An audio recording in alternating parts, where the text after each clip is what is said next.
The year is 2023. Anime is officially real. You go on YouTube, there's a bunny girl who snorts Red Bull. You go on Twitch, you get cat girls who love Jesus. You go on Twitter, anime girls are fighting over whether having huge fat tootie jugs is woke or not. You open your favorite game. Even more anime girls going ooh woo and voice chat. Your afternoon snack.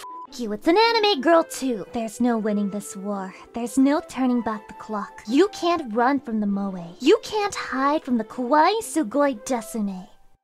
But wait, you can hear a whisper in the darkness. The calm before the storm. The key to destroying this epidemic. Turns out those anime girls are problematic. And they're hiding a dark secret. A weapon they aim to enslave humanity with. It's called being parasocial. Now, the most important thing to know about being parasocial is that it wasn't a real thing before VTubers hit the market. They invented it. Just like simps weren't real before women started streaming. Am I right, XQC Yasmin Gold Ludwig Hassan viewers? You can't be on the internet for very long without someone mentioning the term. You breathe incorrectly and someone will accuse you of being it. Because in this economy, daring to enjoy something is a sin that cannot go unpunished. What, you like some streamer girl's content? I bet you're one of those parasocial Andes who wishes she was your girlfriend. By the way, when I start every day with PewDiePie's videos before heading to work, that's completely different from whatever you're doing. I'm not parasocial at all.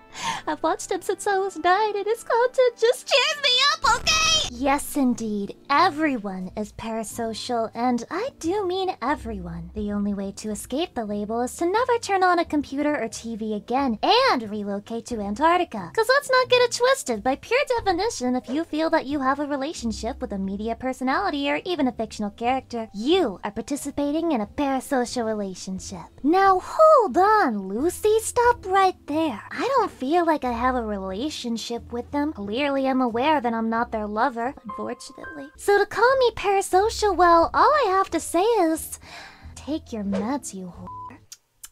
Do you really think it's that easy to escape the parasocial? Let me give you an example. How many people slammed the last season of Game of Thrones, rightfully so, for being an absolute dumpster fire? And how many videos were made about the fictional character Daenerys, claiming that her actions were, quote, out of character, and she would never do such a thing? How would these people even know it was out of character if they didn't feel like they knew her on some subconscious level? Gamers, we have to be honest with ourselves. If you've ever felt sadness upon seeing your favorite character die, or you've ever been disappointed when your favorite content creator stops uploading, then yes, you're most likely somewhat parasocial. But wait, before you click off the video, I'm not here to say that's a bad thing. In fact, I'm gonna play devil's advocate and say it can be a really, really good thing sometimes. And I want to take some heat off of the viewers as well, because when it comes to being parasocial, it starts with the source. That's right, streamers, I'm coming for your ass. And also my own ass. I just think ass is pretty neat, I guess. How f***ing dare anyone out there make fun of Brittany after all she's been through? So being parasocial is usually attributed as the cause for some of the worst shit you've ever seen in your life. The Vox Paradox, the Russian Soviet Union, the Suisei piss drinking. That's right, the Suisei apple juice piss drinking! If you listen to the internet tell it, parasocial people are stalkers. Fans who are on the edge, just one mistake away from going full anti and demanding you to rate their dick pics. Sorry, that got a little bit too specific. But the way I see it, stalkers and bad people have existed long before the internet and will continue to do so. And slapping the label parasocial on them sort of takes the bite out of it. As if I'm somehow supposed to rank someone who's sending decapitated Barbie dolls to a streamer the same way I rank someone who redeems fart reverb 5 times per stream.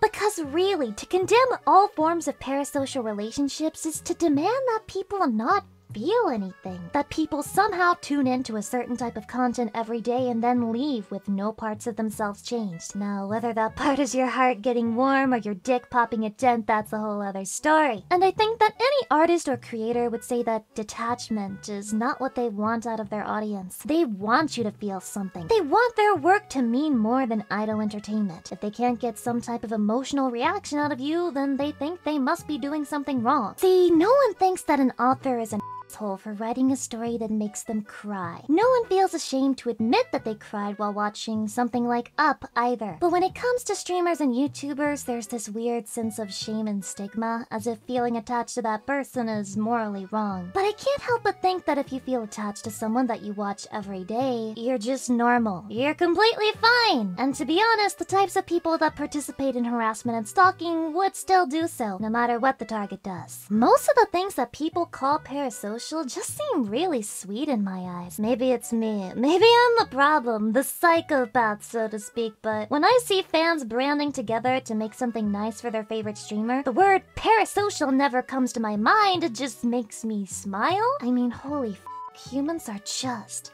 so cute! Of course, I'm not saying that getting overly obsessed with something is a good thing, but that goes for anything in life, media, personality, or otherwise. And if you really want to point fingers at someone, then whew, do I have some news for you, because this parasocial accusation is a psyops, a cover-up for the true culprits at hand, the people who lurk in the shadows, who reap all the rewards and none of the blame. Streamers. Rise up, gamer boys. It's time to get your gamer girl bathwater.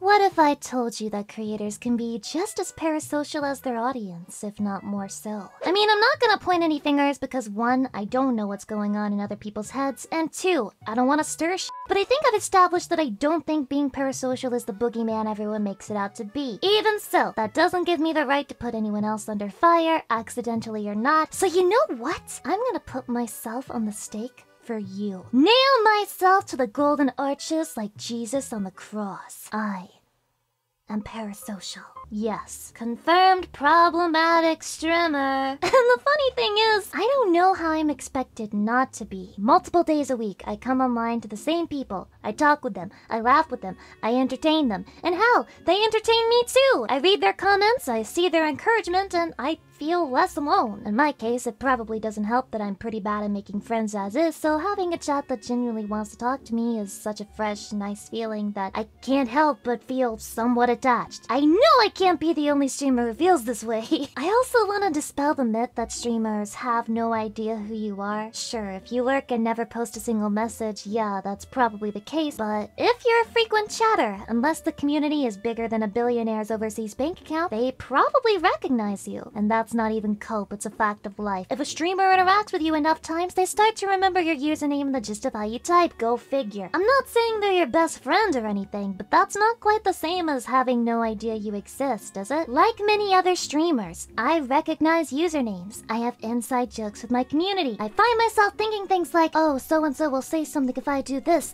or, you know, they'll probably react this way if I make another joke about my huge 600-pound cock.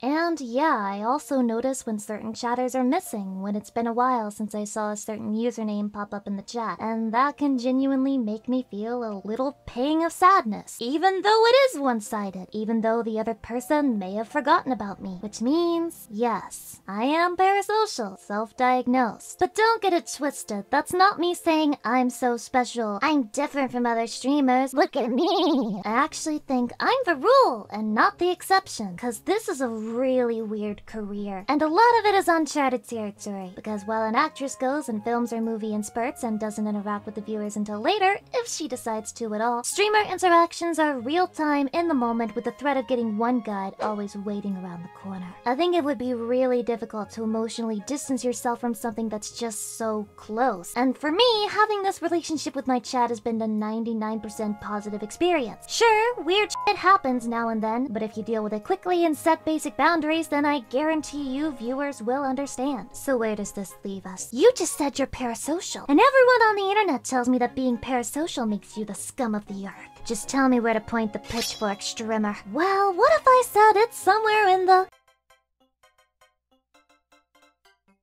I'll be honest with you, gamer. I struggled like a motherfucker with this script. The reason this is coming out late January and not early January is because I fought with myself so hard over whether I should be making it or not in the first place. I mean, I'm far from the first person to talk about the term or to imply parasocial relationships aren't inherently bad. I'm not even the first person to tackle it from a VTubing perspective, and yeah, talking honestly about my thoughts on this topic has a chance of making me look like a toxic asshole, which seemed like a kind of probably. And so several times I'd start writing, scrap it, go back to it, and then restart from the beginning, all over again. Even here at the end, I'm not sure I've made something coherent rather than just a ramble of my personal feelings as a streamer. And maybe that's why I couldn't stop thinking about it. Because in all of the very good videos that were made about the topic, I noticed it was all from an outsider's perspective. A scholar looking in on the degenerate and filthy little lives of streamer personalities. And while it's one thing to hear a fellow viewer tell you that your attachment to a content creator is a good thing, it's another to hear those words from one in the flesh. So I have two things left to say. One, to the viewers around the world, whether you watch me or not, whether you've been subscribed from the beginning or you're a Mr. Beast viewer who's really f***ing confused about how you got here, I'll say on behalf of all creators on every platform, thank you. I'm here to tell you that liking things is fine. In fact, I encourage it. Only you can look inside yourself and decide whether your admiration for someone or something has reached an unhealthy point, and I, for one, trust you to have that maturity. You don't need to associate yourself with people who keep a voodoo doll of Amaranth by their desk just because people throw the label parasocial around like it's a substitute for being down bad abominably. You're not a bad person for liking streamers. And you're not even a bad person for wanting to suck Finster's toes. I mean, everyone wants to do that, right?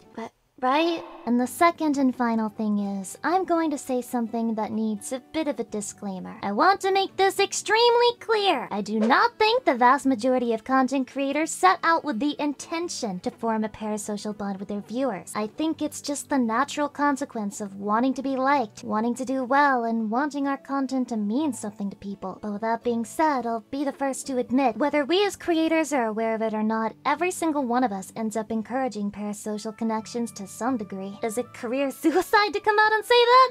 Maybe, but I'm just being honest. I'm not gonna sit here and lie to you and say, oh, I don't care if you never watch my content again. I hate it when people get attached to my work. I hate it when people value me and make me a part of their routine because, of course I don't. I like it. I get fulfillment out of it, and just like any other human, or demon-human hybrid, I'm happy that others enjoy, well, me. And at the end of the day, I don't think either the viewer or the streamer is evil. Streamers inspire the viewers, and viewers inspire the streamer to do better, to grow, and to evolve. Viewers are the streamer's greatest motivation, and if streamers can repay those people by making them smile, laugh, or making their work shift a little easier to get through, what in the f*** is the harm in that? Why are we so obsessed with shaming people over it? The internet is great because it gives an option to people like me, who shut down in face-to-face situations, the opportunity to make friends. The opportunity to be myself and speak freely. Not without fearing rejection, because holy shit, the stuff I see in some YouTube comments, but while knowing that the people who do reject me are outweighed by people who support me